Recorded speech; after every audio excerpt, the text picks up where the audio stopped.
Hello guys, तो आज हमने क्या स्टार्ट करना है नेक्स्ट पार्ट से प्राइमरी बिलियरी सिरोसिस। अच्छा, अब इसके नाम से पता चल रहा है कि जो बिलियरी ट्रैक है, जो इंट्राहिपैटिक बाइल डक्ट्स हैं, उनमें क्या हो गया, सिरोसिस हो गया, मतलब कि उनकी डिस्ट्रक्शन हो गई। ठीक है, तो ये क्या होता है कि आपको पता है ना, जो लीवर के अंदर बिलियरी ट्रैक्स होती हैं, ठीक है, या बाइल डक्ट्स होती हैं, वो क्या होती हैं, इंट्राहिपैटिक उनको कहते हैं। और जो बाहर होती है कॉमन बाइल डक्ट, लेफ्ट और राइट हिपैटिक डक्ट होती हैं, और जो बाहर होती है उनको कहते हैं एक्स्ट्रा हिपैटिक। ठीक है, तो अब क्या हुआ है कि जो लीवर के अंदर बाइल डक्ट प्रेजेंट है, मतलब जो इंट्रा हिपैटिक बाइल डक्ट है, उनकी डिस्ट्रक्शन हो रही है। और ये डिस्ट्रक्शन क्यों हो रही है? क्योंकि ऑटो इम्यून डिजीज़ है, मतलब अपना इम्यून सिस्टम है ना, जो न्यूक्लियस है ना, उसके अंदर से एंटीजेंस निकले हैं बाहर। ठीक है, और वो खुद ही के खिलाफ मतलब के काम करना शुरू कर दें। जाहिर सी बात है, एंटीजन अपने ही सेल्स को डिस्ट्रॉय करने लग गए हैं। जाहिर सी बात है, माइटोकॉन्ड्रिया आप लोगों को पता है ना कि प्रोटीन वगैरह भी बनाता है।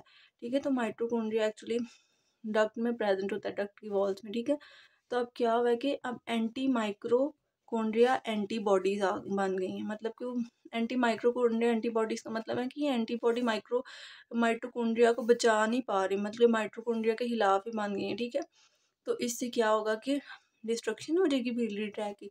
जब डिस्ट्रक्शन हो जाएगी तो फिर जाहिर सी बात है कि डैमेज हो जाएगा बिलियरी ट्रैक। ठीक है, तो यहाँ ये वाला यही है, auto immune granulomatous destruction of intrahepatic bile duct. Granulomatous destruction का ये मतलब है कि जब डिस्ट्रक्शन होंगे ना, तो ग्रैन्युलोमास बन जाएंगे।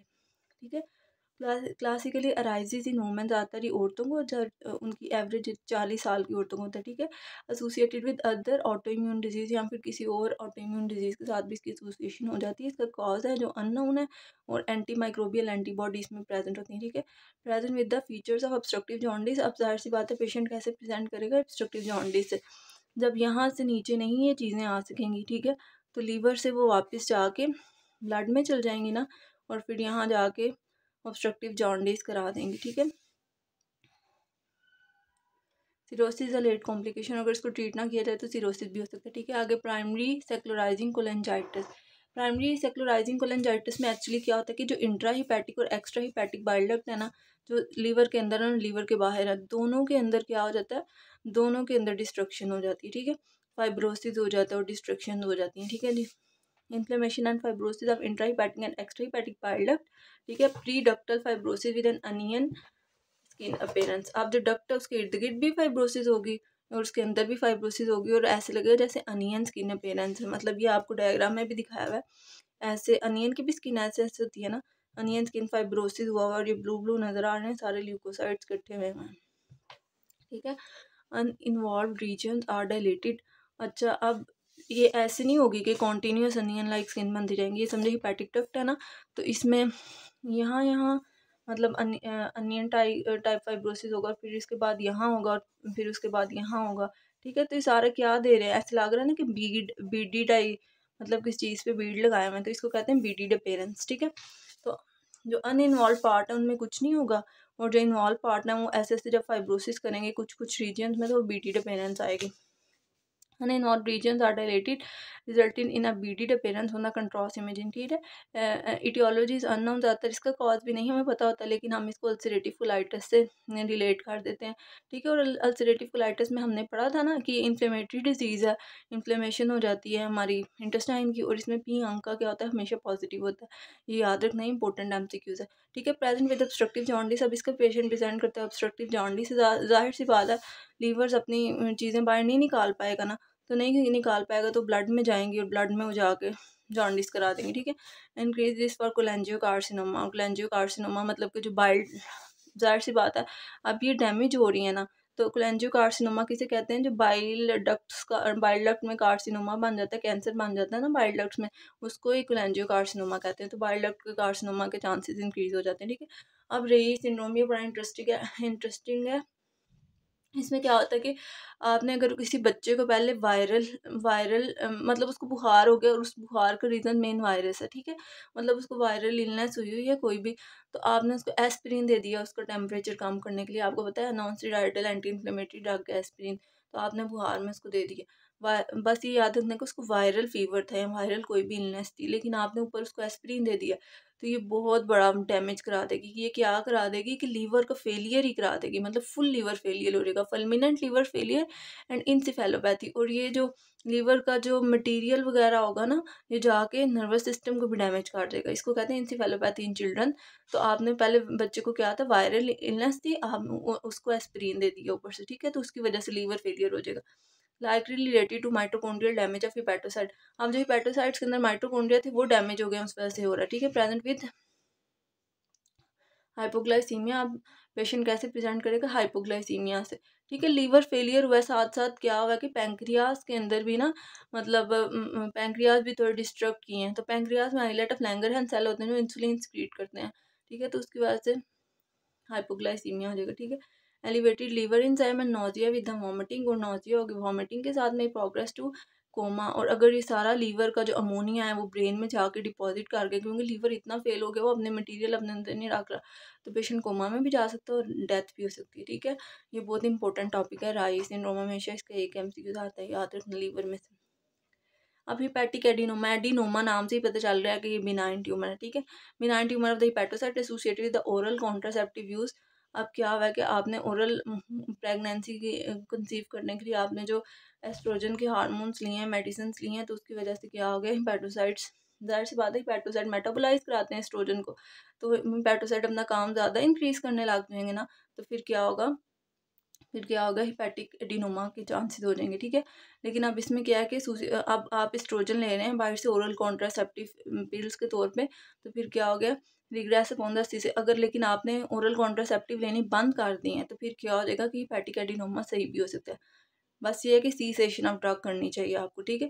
Risk of rupture and intra peritoneal bleeding.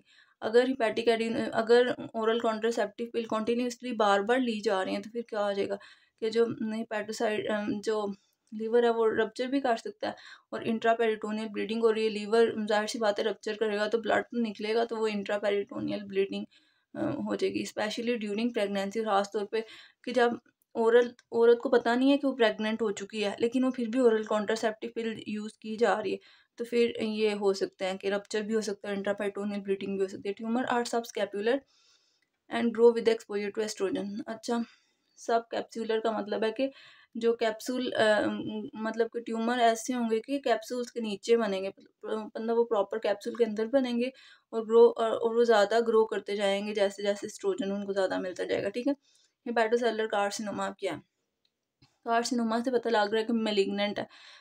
Malignant tumour of the hepatocyte. Risk factor include, अब रिस्क फैक्टर क्या है, क्रोनिक हेपेटाइटिस हुआ था पेशेंट को, हेपेटाइटिस बी वायरस या हेपेटाइटिस सी वायरस में हमेशा क्रोनिक हेपेटाइटिस होता है, ठीक है। तो सिरोसिस हो गया, अल्कोहल सिरोसिस की वजह से होता है, अल्कोहल इनटेक की वजह से होता है, नॉन अल्कोहल फैटी डिजीज़ की वजह से होता है, हीमोक्रोमेटोसिस की वजह से होता है, विल्सन डिजीज़ की वजह से होता है, अल्फा 1 एंटीट्रिप्सिन की वजह से होता है। अल्कोहल का भी हमने पीछे पढ़ा है, नॉन अल्कोहलिक फैटी डिजीज़ का भी पढ़ा है, हीमोक्रोमेटोसिस का भी पढ़ा है कि जिसमें आयरन बहुत ज़्यादा हो जाता है और डैमेज करने लगता है, विल्सन डिजीज़ में कॉपर बहुत ज़्यादा हो जाता है। अल्फा 1 एंटीट्रिप्सिन डेफिशिएंसी में क्या होता है कि प्रोटीएसेस जो होते हैं, जो कि एक्चुअली प्रोटीन को बना रहे होते हैं, लेकिन जब उनका काम ख़त्म हो जाता है तो उनको फिर अल्फा 1 एंटीट्रिप्सिन कहता है कि अब बस करो अपना काम, ठीक है। लेकिन अगर इसकी डेफिशिएंसी हो जाएगी तो वो काम वो अपना बढ़ाता जाएगा, तो प्रोटीएसिस बनाता जाएगा, और ये प्रोटीएसिस जो होंगे प्रोटीन बनाते जाएंगे, और एक टाइम आएगा कि ये लीवर के अंदर, मतलब लीवर में डैमेज कॉज करा देंगे अल्फा 1 एंटीट्रिप्सिन, उसकी वजह से सीरोसिस हो जाएगा, ठीक है। Alpha toxin drive from the aspergillus. अब अल्फा टॉक्सिन जो कि मतलब अल्फा टॉक्सिन वो वाले होते हैं जो अगर हम ज़्यादा देर तक एक जगह राइस स्टोर करते हैं दुकानदार, तो फिर क्या होता है कि उसके अंदर अल्फा टॉक्सिन ऑर्गेनिज्म बन जाते हैं, और ये एस्पेरिलस से ड्राइव करते हैं, और ये क्या कराते हैं कि ये भी लिवर सिरोसिस करा देते हैं। और ये इंड्यूस P53 म्यूटेशन, एक्चुअली ये P53 जीन होता है, इसकी म्यूटेशन करा देता है अल्फा टॉक्सिन, और उसकी वजह से हेपेटोसेलुलर कार्सिनोमा हो जाता है, ठीक है। Increase rate of Budd Chiari syndrome. अब बर्ट-चियारी सिंड्रोम क्या है कि जो लीवर है ना उसकी इन्फेक्शन हो गई, और वो इन्फेक्शन क्यों हुई है, क्योंकि हिपैटिक वेन में ऑब्स्ट्रक्शन आ गई। जाहिर सी बात है कि ये देखें, ये लीवर है, ठीक है।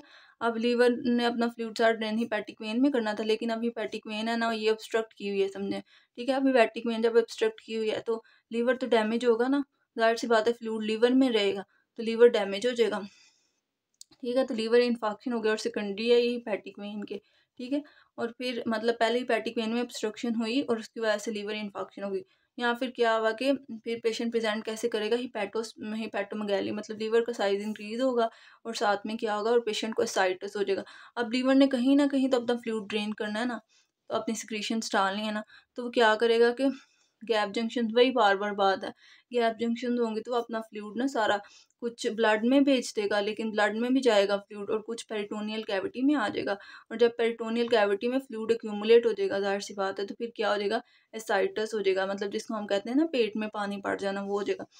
तो बर्ट-चियारी सिंड्रोम में क्या होता है कि सबसे पहले तो हिपैटिक वेन की ऑब्स्ट्रक्शन हो जाती है, उसकी वजह से लीवर इन्फेक्शन हो जाता है, ठीक है। और पेशेंट प्रेजेंट कैसे करता है, हिपैटोमेगैली, उसके लीवर का साइज इंक्रीज किया होता है और साथ में क्या होता है, उसका एसाइटिस होता है। Tumour are often detected late, अब ये ज़्यादातर ये ट्यूमर लेट डिटेक्ट होते हैं, ठीक है, because symptom are mask by cirrhosis, क्योंकि हमें पहले लग रहा होता है सिरोसिस है इसको ना, मतलब सिरोसिस लाइक सारे सिम्टम प्रेजेंट होते हैं, तो जाहिर सी बात है अब ये लेट सारे हमें पता लग रहे हैं सिम्टम्स, तो फिर इसका पुअर प्रोग्नोसिस होगा, इसका ट्रीटमेंट भी नहीं हो पाएगा, तब तक सारी डिस्ट्रक्शन वगैरह होगी। ठीक है।